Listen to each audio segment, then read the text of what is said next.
Hello again, I'm back. Welcome to a brand new season of my brand new internet thing, music.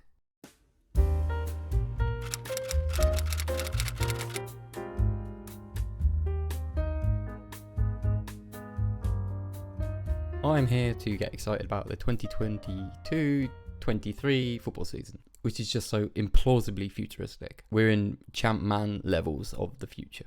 Quick update for those of you who don't know what this is. I'm Allison. I write and talk about Coventry City on Scrubby's blog and the Neil Lamptey Show podcast, but I use this channel as my outlet for my own thoughts and general music via the medium of sight. It also gives me the opportunity to butt into my own thought process, whereas on the Lamptey Show, there's a lot going on, from my own laggy internet to Paul being furious, and I'm just too darn polite to stick my nose in most of the time. So a brand new season upon us, and after what was a really good campaign, even if you like me feel like we should have finished higher than we actually did, we're now in a fun but tricky spot as a fan base expectation wise. Loads of fans just thought that staying up was great. Loads of us wanted to make the playoffs and we're a little annoyed how we fell away in the end. But no matter what our own expectations are, we have something meaningful going on at this club at the moment. And as of 10:30 this morning, we still have our three biggest assets. That's good for us. And the idea is over the course of the season, each week I have a handful of things that I have on my mind which I may want to talk about. I feel obligated to remind people again that I do have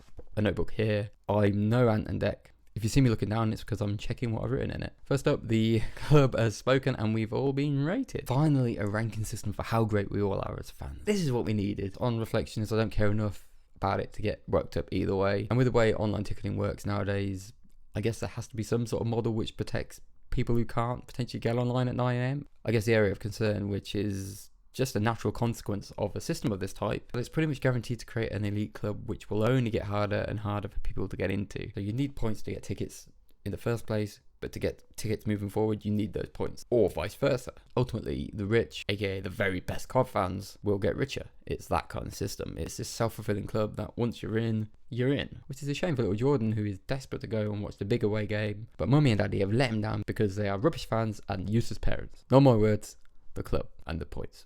That is a joke. I'm not being serious. That might feel like the reality, but stepping back, after everything that's gone on, it's actually nice to see a bunch of people really wanting to go and watch Cov away. And there being this kind of an issue, it means that people are putting money into the club. It means that people are excited about the club. I am all for that. And I don't actually think there's an alternative model. There will be difficulties and there will be things which feel like they're unfair, but broadly speaking, this is probably the only way to go to make sure that people who have been going relentlessly for years and years don't start to miss out because somebody else is able to get online at 9 AM. And I have no say in this fight. The rating methodology, I've not come out of it looking good at all, mainly because I didn't go to St Andrews and I am more selective about the away games that I go to now. I don't want to go to Blackpool. I don't like it. And yet I went to Millwall, which is actually a really pleasant day. I had a load of beers in this pretty hipster pub in Peckham, sat under an orange Aperol Spritz parasol. Lovely. And I've been through the hard times too. Yeah, I was on that coach to the Oval. 6 hours, no aircon, crunchy melting in my bag, burnt to a crisp by the end of it. That was a hard day. But do I get any points for it? No.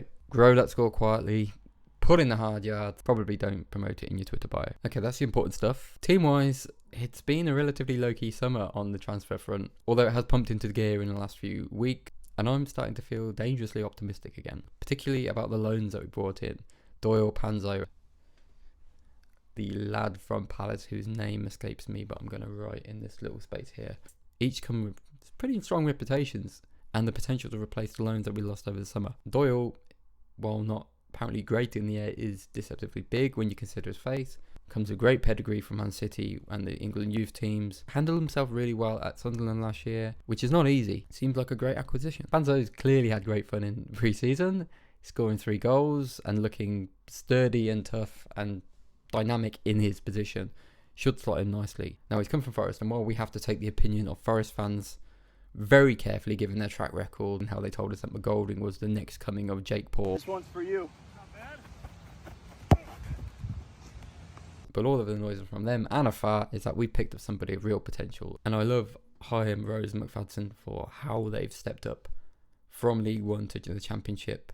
But as we saw when Clark Solder came in, they now need to work much harder to keep their spots in the team. And today, somebody I'm really quite excited about, the guy from Palace, Adara Mola.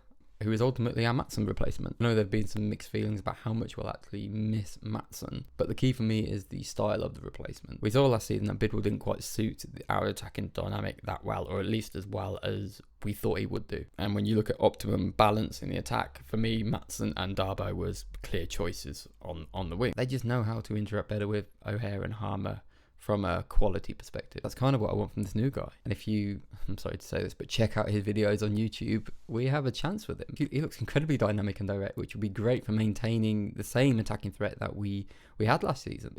So I'm excited about the loans, which are quite light touch. They're also complementary to the fact that we still have Gyökeres, O'Hare and Harmer, our flash star players who feed the machine of our attacking quality. Big caveat is that we still have 6 weeks of the transfer window left, so just because Burnley have called on O'Hare doesn't mean that panic won't kick in elsewhere if a team starts playing poorly or starts the season poorly and tries to plug a gap. What I really like though, and what is new, is that we seem to be standing firm on our valuation. This is where being in the Championship helps. It always infuriated me seeing just how little we got for players like Maddison and Wilson, simply because we were a lower league and probably had to take the money. Potential impact to everybody, us, them, has to be a factor. And young or not, to have players poach offers from the bigger teams for what felt like peanuts to them was always frustrating. I made the case last season for Gyökeres being in the 15 to 20 million range. And by the same measure, I personally have O'Hare and Harmer loitering around the 10 million mark. For O'Hare, we hear the bids around 6 million,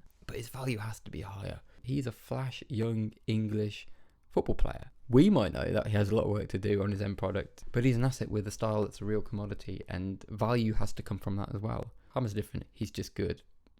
I'd say significantly better than O'Hare. And I don't want to get too deep into Victor because we discussed it last season. He's a 23-year-old international striker. He scored 17 in the league last season, dominated opponents, and has the potential to score even more this season if he improves his finishing.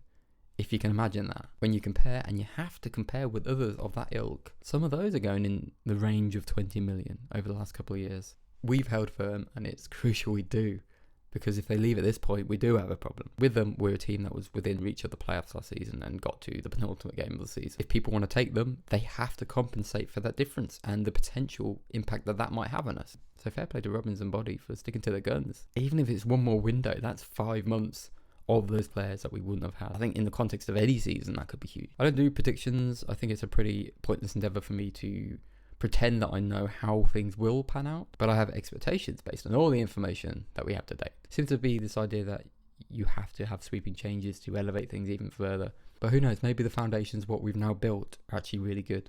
Of course, money's a factor and we can't afford to do it anyway. For me, it'll be a far more pressing concern if the base was actually broken. There might be a little light on backup, but the core is strong. We had a really interesting chat on the Lamptey show this week. My good friend Joey made the point that I am a romantic, which is so ludicrously true. I am a romantic and a dreamer and believe in the potential of achieving things beyond your station, because sometimes having a load of money isn't the same as having a strong and purposeful team. But I have to maintain a distinction between having a romantic view of football, the information in front of me, the context of where we've been, although I don't really care about that, and of course the half reality of the Championship, where the league is full of ex-Prem teams who can just throw a load of money at stuff and bring in ex-Prem players on 20 grand a week. That is difficult to compete with, but we see it season after season. Yeah, money can help, but it can also not make a blind bit of difference, and I'm comfortable with that unknown. I saw one of those crap clickbait articles about how supercomputer predicted the table, which is just a mad concept. First of all, the idea that I even need a supercomputer. I don't need a computer to tell me that the teams that go down will finish high, the teams that go up will finish low, and everyone else will kind of finish where they did last season, apart from the ones who were in form, who will finish higher, and the ones out of form will fall down a little bit. That seemed to be the equation. There's so much more to football than the stuff that you can model. How do you model for consistency or momentum or a drop in confidence or a shift in manager? I don't have a prediction for Coventry this season, but what I do have are expectations and beliefs based on we know how to dominate. We were better than the best team in the league. We have one of the best strikers in the league, pound for pound. We're capable of creating chances and we're capable of missing a shit ton of chances. That's where we were, and by maintaining the core of that thrust and replacing 2 of the main gaps with players who seem to be pretty similar, I can hope, but not predict, that we should be capable of performing to the same level again. It certainly looks like it'll be a more competitive league next season. I just want us to be part of that. If constant improvement is the aim for the club, and we've done that really well under Robbins so far, then what comes after finishing 12th on 60 odd points and being in the playoff race with a game to go? But I'm excited, man. We're a good team with a good manager with good players. Sunderland away, first game of the season, on TV, in front of their mad fans. just after they've been promoted by the playoff. I know we like to belittle them, but to be fair, that feels tough. 5-4 still absolutely fresh in my mind. It's probably more complicated than saying they've just come up, but we're strong, so we'll still beat them. I fancy an intense game, hopefully a fun game, and broadly a superior style performance from us at least. So with a chance to impress, you've got O'Hare will probably be pretty flicky and fast on the ball. Gyökeres is going to want to stick his chest out and really show what he's all about. Lineup wise, the hardest call for me is actually the goalkeeper. Who would have thought that? Moore or Wilson?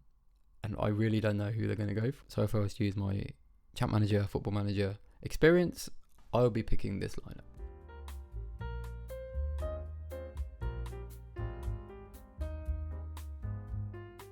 I remember years back now, we had Boothroyd picking a team at the start of the season with, it was Nathan Cameron and Ben Turner in defence, and the shit that people lost over that was absolutely incredible. And yet, on the day, those two were incredible. So I try to remember that day whenever I see a lineup that makes no sense to me. I have crazy levels of trust in Robbins. So yeah, it's gonna be a fun game, and I think it's gonna be a fun season. I'm really ready for this now. That's me broadly done for this week. It's good to be back doing these. The aim is that I do them every week if I can handle it, or if there's something to talk about, I might take a break here and there. And just one final kind of outrageous display of, I don't know if it's nepotism if you do it for yourself, but I've taken the decision, the really difficult decision, to sponsor myself with my own business this year. So quite okay comedy, wildly niche comedy t-shirts that I'm now designing and making. So if you're anything like me and enjoy watching Peep Show and The Office of Haverted or any of the good comedies and want something stylish and unique and pretty vague that nobody else is actually going to wear but might get, I recommend heading over to that site, and we'll probably be doing the same recommendation every single week from now on because, you know, I can. I don't even know the rules about whether I need to say that's an ad. I don't think I have to because nobody's getting paid for it. I'm just saying it because it's mine. Because I'm pleasant, I've also created a discount code. So if you're watching this, you want to get yourself a nice t-shirt, use the code BLOG10, you'll get 10% off your first order. Look forward to seeing you all over the course of the season. Lovely stuff. Goodbye.